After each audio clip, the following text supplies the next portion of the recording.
क्या मामलात बने, कैमरे बंद हो गए, पहले 5 साल जो है वो ज़िंदगी बड़ी स्मूथली बड़ी अच्छी चलती रही है, अचानक से आपके ससुराल वाले आके घर में रहते हैं और आपकी ज़िंदगी में इतना बड़ा मोड़ आ जाता है।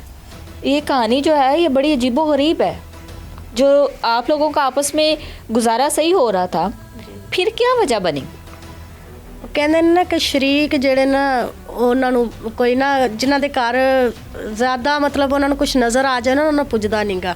ਇਹ ਕੰਮ ਉਹੀ ਹੋਇਆ ਹੈ ਕਿ ਮੈਂ ਵੀ ਫਿਰ ਜੌਬ ਵਗੈਰਾ ਕਰਨ ਲੱਗ ਗਈ ਸੀ। ਮੈਂ ਕਿਹਾ ਕਿ ਛੋਟੇ ਛੋਟੇ ਬੱਚੇ ਨੇ ਤੇ ਨਹੀਂ ਇਸ ਤਰ੍ਹਾਂ ਗੁਜ਼ਾਰਾ ਹੁੰਦਾ। ਪਹਿਲੇ ਮੇਰੀ ਤਬੀਅਤ ਨਹੀਂ ਸਹੀ ਰਹਿੰਦੀ ਸੀ ਤੇ ਜ਼ੈਨਬ ਚਲੀ ਜਾਂਦੀ ਹੁੰਦੀ ਸੀ। ਜ਼ੈਨਬ ਨੂੰ ਤਕਰੀਬਨ ਸਾਲ ਹੋ ਗਿਆ ਸੀ ਕੰਮ ਛੱਡੀ ਨੂੰ, 6 ਸਾਲ ਹੋ ਗਿਆ ਸੀ। ਉਸ ਤੋਂ ਬਾਅਦ ਇਹ ਹੁਣ ਮੈਂ ਆ ਕੇ ਫੈਕਟਰੀ ਲੱਗੀ ਸੀ। ਮੈਂ ਕਿਹਾ ਕਿ ਚਲੋ ਬੱਚਿਆਂ ਦਾ ਹੋ ਜਾਂਦਾ।